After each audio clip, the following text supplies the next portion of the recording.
And చేపల కూరకి ఫ్రెష్గా కడిగిన చేపలు. ఇప్పుడైతే మేము ఇందులో తలకాయలు గిట్ట వేస్తున్నాము, బాగుంటాయి.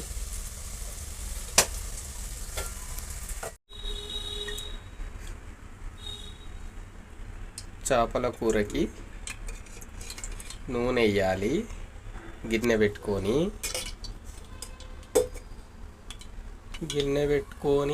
నూనె పోసి నూనె కాగినాక ఇగో ఉల్లిగడ్డ వేయాలి. దీన్ని ఆనియన్ గిట్ట అంటారు ఇంగ్లీష్ వచ్చిన వాళ్ళు.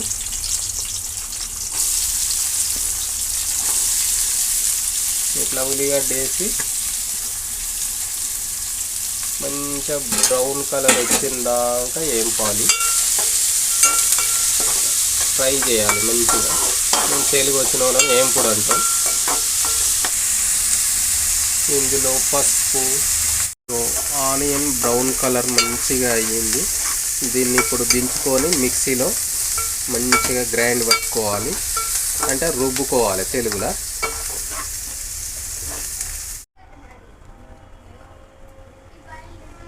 ఈ బ్రౌన్ కలర్ అయిన ఆనియన్ చల్లారిన తర్వాత ఇట్లా మిక్సీ పట్టుకోవాలి.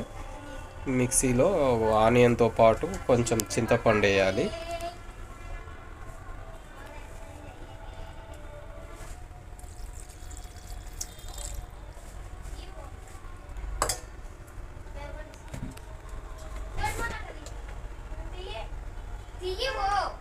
అందులోనే ఇంత కారం వేసుకోవాలండి.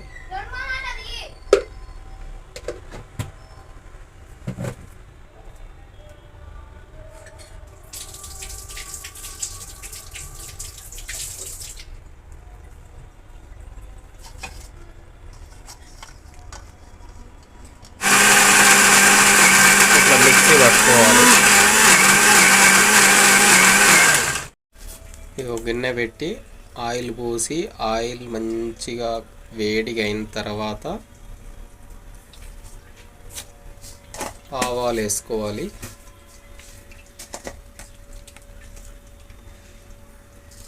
జీలకర్ర వేసుకోవాలి తగినంత.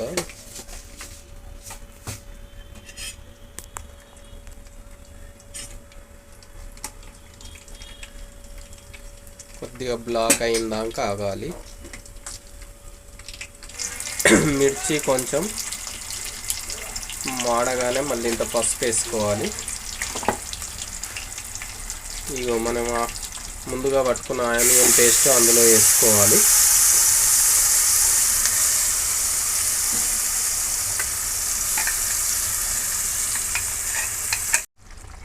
ఇలా బాగా మసిలిన తర్వాత ఈ గ్రేవీ ఇందులో చేపలు వేసుకోవాలండి.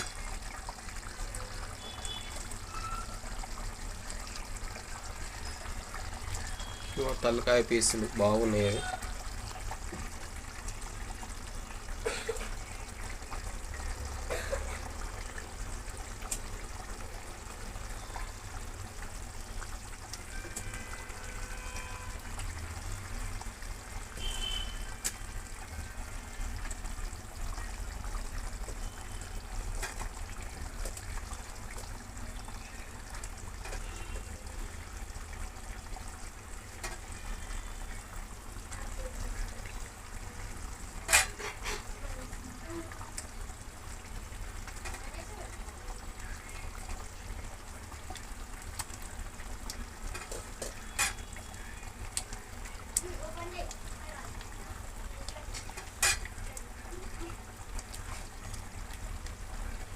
సాధ్యమైనంత వరకు చేపల కూరకి పెద్ద గిన్నె పెట్టుకోవాలండి, చేపలు ఫ్రీగా ఉడికేటట్టు. మాకు ఇట్లా మీద వేస్తే కొద్దిగా చేపలు ఖరాబ్ అవుతాయి ఉడుకుతుంటే.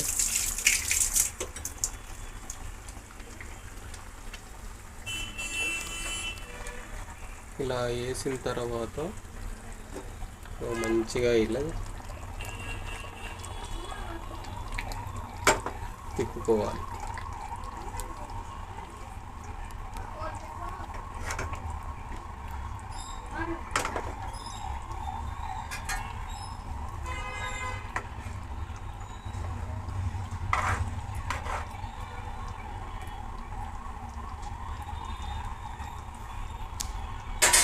ఇలా వేసి మళ్ళీ ఒక 15 నిమిషాలు బాగా ఉడకనివ్వాలని మూత పెట్టుకోవాలి.